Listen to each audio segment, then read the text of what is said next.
नमस्कार, CSK news में आपका स्वागत है। तो दोस्तों आज हो गया है 13 सितंबर, जो फटाफट ब्रेकिंग न्यूज़ निकल के आ रही है, एक एक करके आपको बताएंगे। तो दोस्तों बड़ी खबर निकल के आ रही है, जहां पर भारत ने की बड़ी अगुवाई, विश्व बिरादरी से अफगानिस्तान के मुद्दे पे एकजुट होने को कहा है।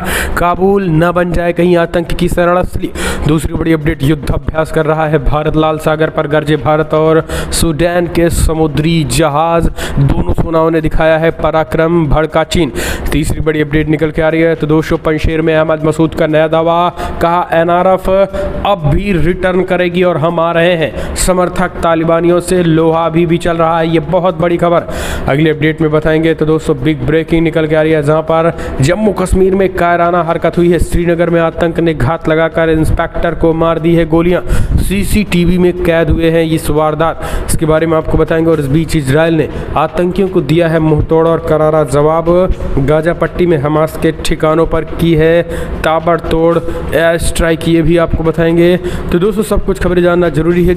और इस बीच बड़ी अपडेट निकल के आई, बताएंगे कि ऐसे सुरक्षा बलों को अब तालिबान जैसे खतरे से भी निपटने के लिए ट्रेनिंग देनी शुरू हो गई है। नया प्रशिक्षण मॉड्यूल तैयार भी किया जा रहा है। तो दोस्तों एक एक करके खबरें विस्तार से आपको बताएंगे। जहां पर भारत और ऑस्ट्रेलिया का संयुक्त मिशन चीन कार्यालय शुरू हो चुका है। इसी महीने राष्ट्रपति बाइडेन से भी प्रधानमंत्री मोदी की मुलाकात होने वाली, तो एक एक करके आपको विस्तार से बताएंगे। जहां पर फ्रांस ने तालिबान को बड़ा झटका दिया है, मान्यता देने से इनकार कर दिया, वो भी बताएंगे। लेकिन उससे पहले छोटा सा निवेदन, अगर आपने चैनल को सब्सक्राइब नहीं किया तो चैनल को सब्सक्राइब करें। और अगर आप भी मानते हैं कि प्रधानमंत्री मोदी के नेतृत्व में देश चीन और पाकिस्तान दोनों को मुंहतोड़ और करारा जवाब देगा, तालिबान को भी, तो इस वीडियो को लाइक करके अपना समर्थन दर्ज करें। दरअसल पहली बड़ी अपडेट निकल के आ रही है। तो दोस्तों फिलहाल युद्धाभ्यास लाल सागर पर, गरजे भारत और सूडान के समुद्री जहाज, दोनों सेनाओं ने दिखाया पराक्रम। दरअसल भारत और सूडान की नौसेना ने 10 सितंबर को सूडान तट से दूर लाल सागर में युद्धाभ्यास किया और अभी भी जारी है। युद्धाभ्यास शनिवार को भारतीय नौसेना की ओर से की गई है। मिली जानकारी के मुताबिक इस युद्धाभ्यास में आईएनएस ताबर और सूडान के 2 समुद्री जहाज अल्तमाज और हिन्निसर ने हिस्सा लिया है। नौसेना ने बताया है कि युद्धाभ्यास यूरोप और अफ्रीकी में समुद्री सैन्य तैयारियों का हिस्सा था। इसके तहत आईएनएस ताबर ने सूडानी नौसेना पर जहाज़ों के साथ अभ्यास किया है। नौसेना ने बताया है कि इस युद्धाभ्यास का मकसद दोनों देशों की सेनाओं के बीच सामंजस्य स्थापित करना था, जिसमें कई सैन्य गतिविधियां शामिल थी। इसी दौरान समुद्री गश्ती ऑपरेशन, संदिग्ध जहाज़ों को रोकने और समुद्री संचार प्रक्रिया का अभ्यास किया गया है। नौसेना ने कहा है कि ये युद्धाभ्यास ने दोनों देशों की नौसेनाओं को एक दूसरे को समझने और साझा अभियान चलाने में मदद करेगा। तो ये बड़ी खबर है, भारत लगातार युद्धाभ्यास तमाम देशों से कर रहा है। अगली अपडेट लेते हैं। तो दोस्तों रूस भेजा है 31 टैंक उतार दिया है। तजाकिस्तान ने तालिबान को दी चेतावनी, क्या फिर से जंग छिड़ने की तैयारी। दरअसल अफगानिस्तान में तालिबान आतंकियों के कब्जे के बाद भारत का दोस्त तजाकिस्तान अपने तेवर और सख्त करने जा रहा है। तालिबान ने देश में अपनी अंतरिम सरकार में अल्पसंख्यकों को बहुत ही कम जगह दी है, जिनमें तजाकिस्तान भड़क गया है। तजाकिस्तान ने बिना पाकिस्तान का नाम लिए कहा है कि पंजशीर में तीसरे देश में तालिबान को हमला करने में मदद की है। इस बीच रूस ने ऐलान किया है कि वो तजाकिस्तान में इस साल के आखिर तक अपने सैन्य अड्डे पर 30 नए टैंक भेजने जा रहा है। अमेरिका के अफगानिस्तान से वापसी के बाद हाल ही में रूस ने तजाकिस्तान की सेना के साथ व्यापक पैमाने पर युद्धाभ्यास किया था। रूस ने नए हथियार तजाकिस्तान अपने सबसे बड़े विदेशी ठिकाने पर भेजा है। रूस को डर सता रहा है कि तालिबान के कब्जे के बाद उसका असर पूरे मध्य एशिया पर पड़ सकता है। रूस अपनी सुरक्षा के लिए मध्य एशिया के देश तजाकिस्तान, उज्बेकिस्तान को एक बार बफर जोन के रूप में देखता है। तो ये बड़ी खबर निकल के आ रही है। आपको बता दें कि रूस ने ऐलान कर दिया है कि तजाकिस्तान में अपने सैन्य अड्डे पर 30 नए टैंकों को भेजेगा। दरअसल युद्ध की आशंका जो है वो तजाकिस्तान और तालिबान के साथ लगातार चढ़ रही है, क्योंकि अफगानिस्तान और तजाकिस्तान की जो सीमा है वो 1344 किलोमीटर है, और इसी को देखते हुए रशिया ने ऐलान किया है। अगली अपडेट, भारत ने विश्व बिरादरी से अफगानिस्तान के मुद्दे पर एकजुट होने को कहा है। काबुल कहीं न बन जाए पाक आतंकियों की शरणस्थली। पिछले महीने की 15 तारीख को काबुल पर कब्जा जमाने के बाद तालिबान के कथने और करने में जिस तरीके से फ़र्क सामने आया है, उसे देखते हुए दुनिया के तमाम देशों की तरफ से भारत की चिंता भी खुलकर सामने आ गई है। इसी बीच तालिबान की तरफ से आतंकवाद के खिलाफ स्पष्ट संकेत नहीं मिलने और नई सरकार में महिलाओं एवं अल्पसंख्यकों की अनदेखी पर भारत ने विश्व बिरादरी से अफगानिस्तान के मुद्दे पर एकजुट होने को कहा है। भारत ने यह भी संकेत दे दिया है कि तालिबान के साथ उनका संपर्क स्थापित किया, लेकिन इसका ये भी मतलब नहीं है कि वो मूल्यों से समझौता कर तालिबान की सरकार को मान्यता देने में जल्दबाजी करेगा। अफगानिस्तान पर भारत के रुख पर ऑस्ट्रेलिया का भी साथ मिला है। शनिवार को भारत और ऑस्ट्रेलिया के विदेश व रक्षा मंत्रियों को मिलकर गठित 2+2 व्यवस्था के तहत पहली वार्ता आयोजित की गई है। बैठक के बाद जारी साझा प्रेस कॉन्फ्रेंस में विदेश मंत्री एस जयशंकर ने कहा है कि इस बात पर सहमत हैं कि अफगानिस्तान के मुद्दे पर विश्व बिरादरी में संयुक्त राष्ट्र सुरक्षा परिषद के प्रस्ताव 2592 को लेकर एकजुटता होनी चाहिए। अगली अपडेट लेते हैं तो दोस्तों, पंजशीर में अब भी मौजूद है अहमद मसूद। एनआरएफ के समर्थक तालिबानियों से ले रहे हैं लोहा। तालिबान को अफगानिस्तान में सबसे अधिक कहीं मशक्कत करनी पड़ रही है तो वह पंजशीर घाटी। करीब 70% हिस्से पर कब्जा करने के बाद तालिबान अपना विद्रोहियों के गढ़ पंजशीर में नरसंहार कर रहे हैं। तालिबानी विद्रोहियों का समर्थन करने वालों को खोज कर मारा जा रहा है। हालांकि तालिबानियों ने अफगानिस्तान के पूर्व राष्ट्रपति अमरुल्लाह सलेह के भाई रुल्लाह सलेह को बेहद क्रूर तरीके से मौत के घाट उतार दिया है। लेकिन इस बीच मीडिया रिपोर्ट्स के मुताबिक अहमद मसूद के अफगानिस्तान से भागकर तुर्की, तजाकिस्तान या फिर किसी दूसरे देश जाने की खबर पूरी तरीके से गलत है। मसूद अब भी पंजशीर घाटी में हैं और वे एक सुरक्षित स्थान पर हैं। इनमें पहले तालिबान की ओर से दावा किया गया है कि अमरुल्लाह सलेह और अहमद मसूद तजाकिस्तान भाग गए हैं। वहीं अब पंजशीर का करीब 70% इलाका तालिबान के कब्जे में आ चुका है। दावा किया जा रहा है कि तालिबान के पंजशीर में बड़े इलाके पर नियंत्रण करने के बावजूद अहमद मसूद के पास घाटी और वहाँ के सभी प्रमुख ठिकानों पर कब्जा हो गया है, जबकि अभी भी गुरिल्ला वार का ऐलान किया है। अगली अपडेट, अब सुरक्षा बलों को तालिबान जैसे खतरे से निपटने के लिए दी जाएगी ट्रेनिंग। नया प्रशिक्षण मॉड्यूल तैयार करने के निर्देश। काउंटर टेररिज्म ग्रिड में तैनात सीमा बलों और सशस्त्र पुलिस इकाइयों को केंद्रीय सुरक्षा प्रतिष्ठान द्वारा तालिबान और उसके तौर तरीकों को एक नया प्रशिक्षण मॉड्यूल तैयार करने और प्रशिक्षण करने का निर्देश दे दिया गया है। पिछले महीने तालिबान के अफगानिस्तान पर कब्जा जमाने के बाद भारत में सुरक्षा हालात पर गंभीर असर हो सकता है। ऐसे में सुरक्षा बलों और उनके खुफिया तंत्रों को अपनी रणनीति, कार्यनीति और युद्ध पाठ्यक्रम दोनों को सेंट्रल और दक्षिणी एशिया की भू राजनीतिक स्थिति और भारत की सीमाओं और भीतरी इलाकों पर पड़ने वाले दुष्प्रभाव से लड़ने के लिए पाठ्यक्रम तैयार करें। कुछ दिन पहले सुरक्षा प्रतिष्ठान द्वारा जारी निर्देश में ऐसे परिदृश्य की आशंका जताई गई जिसमें भारत के पश्चिमी में पाकिस्तान से लगती सीमा में घुसपैठ की बात की गई थी। इस बीच आपको बता दें कि फिलहाल विदेशी लड़ाकों सहित आतंकवादी गुर्गों का अवैध प्रवेश बढ़ सकता है। अमेरिकी सेना की वापसी के बाद केंद्रीय सुरक्षा बल और खुफिया विंग अधिकारियों ने इस स्वीकार किया है। तो दोस्तों, तालिबानियों जैसी सुरक्षा तालिबानियों से लड़ने के लिए प्रशिक्षण दिए जाएंगे। अगली अपडेट लेते हैं। इजरायल ने आतंकियों को दिया मुंहतोड़ जवाब। इजरायल ने इस्लामिक हमास मूवमेंट के आतंकियों के रॉकेट हमले का करारा जवाब दिया है। समाचार एजेंसी एएनआई की रिपोर्ट के मुताबिक इजरायली लड़ाकू विमानों ने रविवार को गाजा पट्टी में इस्लामिक हमास मूवमेंट के ठिकानों पर जोरदार एयर स्ट्राइक की है। सूत्रों ने बताया है कि इजरायली लड़ाकू विमानों ने लगातार दूसरे दिन मध्य और दक्षिणी गाजा पट्टी में हमास के सैन्य चौकियों और कैंपों को निशाना बनाया है। समाचार एजेंसी सिंह ने अपनी रिपोर्ट्स में कहा है कि इजरायली एयरफोर्स ने हवा में जमीन पर मार करने वाली मिसाइलों के जरिए इन हमलों को अंजाम दिया है। दरअसल शनिवार को हमास के आतंकियों ने गाजा पट्टी से इजरायल पर 2 रॉकेट दागे थे। इसके बाद हमास की ओर से संचालित अलक्सा टेलीविज़न ने कहा है कि प्रत्यक्षदर्शियों ने इजरायली सेना के लड़ाकू जेट्स, विमानों को और ड्रोन की आवाज़ सुनी है। तो इस तरीके से हमला लगातार जारी है।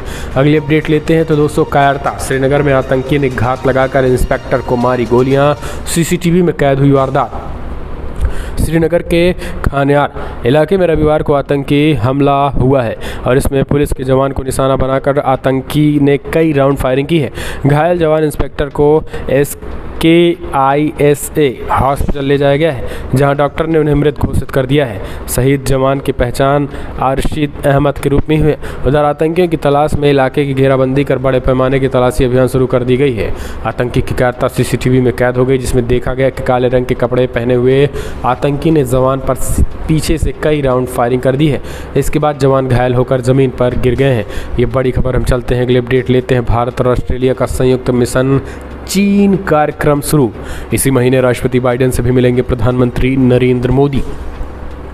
भारत और ऑस्ट्रेलिया के बीच अफगानिस्तान और इंडो पैसिफिक पर अहम बैठक होने के बाद अब दोनों देशों ने मिशन चीन कार्यक्रम की शुरुआत कर दी है और इसी महीने क्वाड की अहम बैठक अमेरिका में होने वाली है और माना जा रहा है कि क्वाड के जरिए चीन को काफ़ी सख्त मैसेज दिया जाएगा।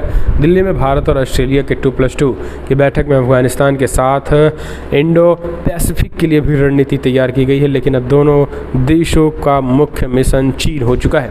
दरअसल भारत के विदेश मंत्री एस जयशंकर इसी महीने 20 तारीख को अमेरिका के दौरे पर जाने वाले हैं। वहाँ पर भी भारतीय प्रधानमंत्री मोदी के 22 सितंबर की अगुवाई करेंगे। प्रधानमंत्री मोदी 22 सितंबर को अमेरिका की राजधानी बेहद अहम क्वाड की बैठक में शामिल होने के लिए पहुंच रहे हैं, जिनमें जापान और ऑस्ट्रेलिया के प्रधानमंत्री भी शामिल होंगे। इस साल क्वाड की एक बैठक वर्चुअल हो चुकी है और अब चारों नेता एक साथ बैठक कर क्वाड की बैठक करेंगे, जिनमें मुख्य एजेंडा हिंद प्रशांत क्षेत्र और समुद्री कानून होगा। चूँकि इन दोनों जगहों पर चीन काफ़ी आक्रामक है, लिहाजा क्वाड की बैठक में टारगेट चीन ही होगा। हम चलते हैं अगले अपडेट लेते हैं। तो दोस्तों, इराक में अमेरिकी सेना पर हमला। जी हाँ, 26/11 की 20वीं बरसी पर इरबिल हवाई अड्डे पर ड्रोन ने बरसाया विस्फोटक, बाल बचे सैनिक। बड़ी खबर निकल के आ रही है। उत्तरी इराक में विस्फोट से लदे ड्रोन्स ने शनिवार देर रात इरबिल अंतर्राष्ट्रीय हवाई अड्डे को निशाना बनाया गया है। यह हमला एयरपोर्ट के उस इलाकों के करीब हुआ है जहाँ अमेरिका के नेतृत्व वाली गठबंधन सेना के जवान तैनात हैं।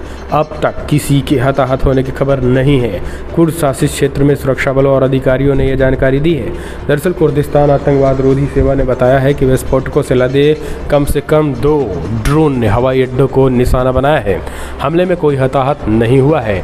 अर्धस्वायत्ता उत्तरी क्षेत्र के प्रवक्ता लॉन्ग गफूरी ने बताया है कि फिलहाल विस्फोटक हवाई अड्डे के बाहरी क्षेत्रों में गिरे हैं और उन्होंने हमले से उड़ाने पर असर पड़ने की खबरों को खारिज कर दिया है। उन्होंने बताया कि हवाई अड्डा अब भी खुला हुआ है और कुर्द प्राधिकारी जांच कर रहे हैं। इससे पहले 8 जुलाई को इराक की राजधानी बगदाद के ग्रीन जोन्स में रॉकेट हमले हुए हैं और जहां अमेरिकी दूतावास स्थित है। हालांकि इनमें कोई हताहत नहीं हुआ है। इसके बाद करीब 2 महीने से बगदाद में अमेरिका की मौजूदगी और अन्य सैन्य अड्डों को ड्रोन और रॉकेट हमले से निशाना बनाया गया था। यानी शनिवार को हमला करीब 2 महीनों में से सबसे बड़ा आतंकी हमला है। हम चलते हैं अगले अपडेट। असम और 6 महीने के लिए बढ़ा दिया गया है अप्सा। नवंबर 1990 में हुआ था लागू। फिर क्या है ये कानून? दरअसल केंद्र सरकार ने असम में सशस्त्र बल विशेष शक्तियाँ नियम अप्सा को 28 अगस्त से अगले 6 महीने तक के लिए बढ़ा दिया गया है। असम में नवंबर 1990 में अप्सा लगाया गया था और तभी से राज्य सरकार द्वारा समीक्षा के बाद हर 6 महीने पर इसे बढ़ाया जाता है। बयान में कहा गया है कि असम सरकार ने सशस्त्र बल यानी विशेष शक्तियां अधिनियम 1958 की धारा 3 द्वारा प्रदत्त शक्तियों का प्रयोग करते हुए पूरे असम राज्य को 28 अगस्त से 6 महीनों या उससे पहले वापस लिए जाने तक के लिए गड़बड़ी वाला क्षेत्र घोषित किया गया है। बयान में राज्य में अप्सा बढ़ाने का कोई कारण नहीं बताया गया है। पूर्वोत्तर में असम, नागालैंड, मणिपुर, इम्फाल म्यूनिसिपल काउंसिल क्षेत्र को छोड़ करके। हम चलते हैं अगले अपडेट लेते हैं। तो दोस्तों, फ्रांस ने तालिबान को बताया झूठा, सरकार को मान्यता देने से किया इनकार, कहा नहीं रखेंगे कोई रिश्ता। दरअसल फ्रांस ने तालिबान की सरकार को मान्यता देने से इनकार कर दिया है और उसे झूठा बता दिया है। फ्रांस के विदेश मंत्री जीन एवोस लीड्रियन ने शनिवार को कहा है कि तालिबान झूठ बोल रहा है। फ्रांस का उसकी नवगठित सरकार से कोई रिश्ता नहीं है। ड्रियन ने ये बात कतर के लिए रवाना होने से पहले कही थी, जहां अफगानिस्तान के लोगों की निकासी पर चर्चा होने वाली है। विदेश मंत्री ने स्थानीय चैनल से बातचीत करते हुए उन्होंने तालिबान कहा है कि वे कुछ विदेशियों और अफगानों को स्वतंत्र रूप से जाने देंगे और एक समावेशी सरकार बनाने की बात कही, लेकिन वे झूठ बोल रहे हैं। ड्रियन ने कहा है कि फ्रांस उस सरकार को मान्यता देने या उसके साथ किसी भी तरीके के संबंध रखने से इनकार करता है। हम देखना चाहते हैं कि तालिबान अपनी तरफ से क्या करता है, उन्हें आर्थिक मामले में क्या करना है, ये फैसले लेने की ज़रूरत होगी। साथ ही अंतर्राष्ट्रीय संबंधों की भी आवश्यकता होगी। हम चलते हैं अगले अपडेट लेते हैं। तो दोस्तों, एक और बड़ी खबर निकल के आ रही है कि अल-कायदा का मोस्ट वांटेड अल जवाहिरी अभी भी जिंदा है। इंटरनेट पर जारी हुआ 60 मिनट का वीडियो 60 मिनट का वीडियो डॉक्यूमेंट्री अलकायदा के आधिकारिक चैनल अस साहब मीडिया के द्वारा जारी किया गया है। इस डॉक्यूमेंट्री का title Jerusalem will not be judaized. इस वीडियो के सामने आने के बाद पूरी दुनिया में सनसनी फैल गई है और माना जा रहा है कि इस वीडियो को जानबूझकर 9/11 हमले के 20वीं बरसी पर जारी किया गया है ताकि अमेरिका के जख्मों को मिर्च लगाया जा सके। दरअसल अलकायदा नेता आयमान अल जवाहिरी के मारे जाने की खबर कई साल पहले आ चुकी थी, लेकिन इस वीडियो के जारी होने के बाद ऐसा लग रहा है कि अल जवाहिरी की मौत को लेकर सिर्फ अफवाह फैलाई गई थी और अभी भी जिंदा है। दरअसल जिहादी समूहों की ऑनलाइन गतिविधियों पर नज़र रखने वाले अमेरिकी स्थित साइट इंटेलिजेंस ग्रुप ने बताया है कि अल जवाहिरी ने अलकायदा द्वारा जारी 1 घंटे के नए वीडियो में रूसी सैन्य अड्डे पर छापेमारी सहित कई मुद्दों पर बातचीत की है। साइट के निदेशक ने यह बातें को खुलासा किया तो ये अपने आप में अमेरिका के लिए बड़ा ही झटका। हम चलते हैं अगले अपडेट लेते हैं। तो दोस्तों बड़ी खबर निकल के आ रही, क्या सऊदी अरब के इशारे पर हुआ था अमेरिका पर 9/11 का हमला, सार्वजनिक हुए FBI के खुफिया दस्तावेज। दरअसल आपको बता दें कि दस्तावेज सार्वजनिक हो चुका है और FBI ने शनिवार देर रात 9/11 हमले की योजना सऊदी अरब सरकार की कथित भूमिका की जांच को लेकर खुफिया दस्तावेज को सार्वजनिक कर दिया। सऊदी अरब लगातार इस दावे को खारिज करता रहा है और इसकी कोई भूमिका अमेरिका पर हुए आतंकी हमले में नहीं थी। और FBI सऊदी अरब की कथित भूमिका को लेकर विस्तृत दस्तावेजों को सार्वजनिक कर दिया है। इन दस्तावेज में उन बातों का जिक्र किया गया है कि क्या सऊदी अरब और हमले में शामिल हमलावरों के बीच बातचीत हो रही थी। FBI की गोपनीय रिपोर्ट में कहा गया है कि इस बात में एक भी सबूत नहीं मिले हैं जिससे जाहिर हो कि सऊदी अरब का अमेरिका पर हुए हमले में कोई हाथ है। तो दोस्तों यहाँ पे सऊदी अरब को लेकर कोई भी हमला खास करके हाथ नहीं था उसमें। हम चलते हैं अगले अपडेट लेते हैं। तो दोस्तों अफगानिस्तान पे तालिबान के कब्जे से पाकिस्तान के बड़ा तबका खुश है। सर्वे में सिर्फ 25% लोग नाखुश बताए जा रहे हैं। अब आप समझिए, दरअसल अफगानिस्तान पे तालिबान ने 15 अगस्त को कब्जा कर लिया था और 7 सितंबर को तालिबान ने अफगानिस्तान में अंतरिम सरकार की घोषणा कर दी। तालिबान की जीत के बाद पूरी दुनिया से प्रतिक्रियाएं दर्ज की गई और पाकिस्तान की तरफ से भी अलग अलग लोगों ने तालिबान को लेकर अपनी राय दी। लेकिन ताज़ा सर्वे में खुलासा हुआ है कि तालिबान की सरकार आने के बाद पाकिस्तान एक बहुत बड़ी आबादी काफ़ी खुश है। एक सर्वेक्षण के अनुसार पाकिस्तान में अधिकांश आबादी ने अफगानिस्तान में तालिबान के अधिग्रहण के लिए पॉजिटिव प्रतिक्रिया दी है। गैलप पाकिस्तान द्वारा किए गए एक सर्वेक्षण में पाकिस्तान के अलावा अलग अलग इलाकों के लोगों से तालिबान को लेकर राय जानी गई है, जिनमें 55% लोगों ने कहा है कि वो तालिबान के शासन में आने से काफ़ी खुश हैं। रिपोर्ट्स के मुताबिक 2400 लोगों ने तालिबान के लेकर पूछा गया था, जिनमें 55% लोगों ने कहा है कि वो अफगानिस्तान पर तालिबान के नियंत्रण से खुश हैं। केवल 25% ने कहा है कि वो तालिबान समूह द्वारा अफगानिस्तान के अधिग्रहण से खुश नहीं है। अगली अपडेट लेते हैं। तो दोस्तों बड़ी खबर निकल के आ रही, PM मोदी ने ऑस्ट्रेलियाई मंत्रियों से की मुलाकात। 2+2 वार्ता दोनों के लिए उपयोगी। हमने आपको बताया कैसे ऑस्ट्रेलियाई मंत्रियों से प्रधानमंत्री मोदी ने मुलाकात की और अब क्वाड देशों की भी मीटिंग होगी। अगली अपडेट लेते हैं। एक और बड़ी खबर आ रही है। तो दोस्तों आपको बता दें, डोनाल्ड ट्रंप ने मार्क जुकरबर्ग और ट्विटर के लिए बड़ा स्टेटमेंट दे दिया है। अमेरिका के पूर्व राष्ट्रपति डोनाल्ड ट्रंप जब सत्ता में रहे तो अपने बयानों और अपने उठाए गए कदमों के लिए जाने जाते रहे हैं, लेकिन सत्ता से बाहर होने के बाद भी डोनाल्ड ट्रंप लगातार विवादित बयान देते रहे हैं। सोशल मीडिया से बैन किए जा चुके डोनाल्ड ट्रंप का गुस्सा रह कर बाहर आता रहता है और इस बार उन्होंने फेसबुक के संस्थापक मार्क जुकरबर्ग के बारे में काफ़ी अपशब्दों का प्रयोग किया जा रहा है। अमेरिका के पूर्व राष्ट्रपति डोनाल्ड ट्रंप ने फॉक्स न्यूज़ एजेंसी को एक इंटरव्यू दिया था।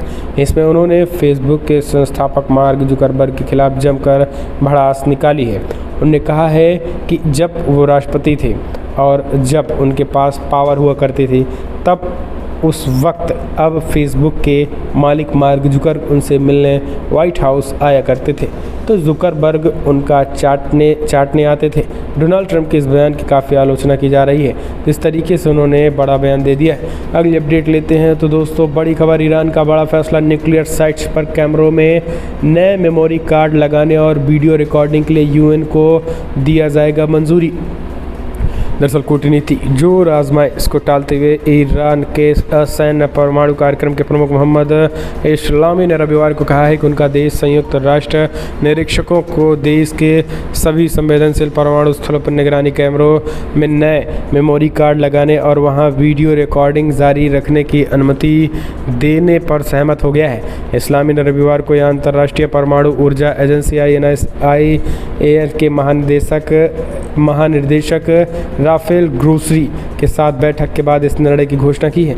इस घोषणा के बाद ICC उस स्थिति में है और उसने फरवरी से सामना किया है। ईरान अपने परमाणु स्थलों को सभी वीडियोज़ रिकॉर्डिंग अपने पास ही रखता है, क्योंकि 2015 के परमाणु करार पर अमेरिका एवं ईरान के लौटने पर वार्ता अब भी थमी हुई है और इसी बीच ईरान कुछ मात्रा में यूरेनियम का उस स्तर पर संवर्धन कर रहा है जो हथियार की श्रेणी वाली मात्रा के बेहद करीब है। उसका भंडार भी लगातार बढ़ ही रहा है। हम चलते हैं अगले अपडेट लेते हैं। चीन ने पश्चिमी सभ्यता के लिए खोला मोर्चा, अंग्रेजी का इस्तेमाल तेजी से कर रहा है कम, विदेशी किताबों पर लग रही है रोक।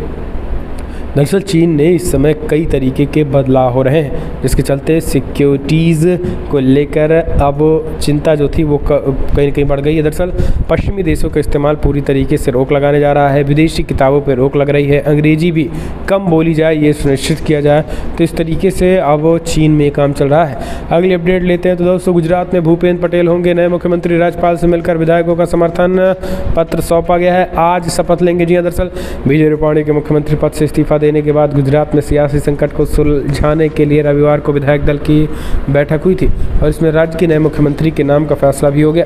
गुजरात के अगले मुख्यमंत्री भूपेंद्र पटेल होंगे। पर्यवेक्षक और केंद्रीय मंत्री नरेंद्र सिंह तोमर ने मीडिया के सामने उनके नाम का ऐलान करते हुए कहा है कि आज हुई बैठक में पटेल को विधायक दल का नेता चुना गया है। इसी बीच भूपेंद्र पटेल राज्यपाल आचार्य देवव्रत से मुलाकात करते हुए राजभवन पहुंच गए। पटेल राज्यपाल से मुलाकात कर उन्हें भाजपा विधायक दल की बैठक में नेता चुने जाने से संबंधित पत्र भी सौंपेंगे और वे सोमवार को गुजरात के नए मुख्यमंत्री पद की शपथ ले सकते हैं। कई रिपोर्ट्स में ये भी कहा जा रहा है कि कल वे अकेले ही शपथ ग्रहण कर सकते हैं। मंत्रियों के नाम पर फैसला बाद में किया जाएगा। तो ये एक तरीके से बड़ी खबर निकल के आई है। तो दोस्तों फिलहाल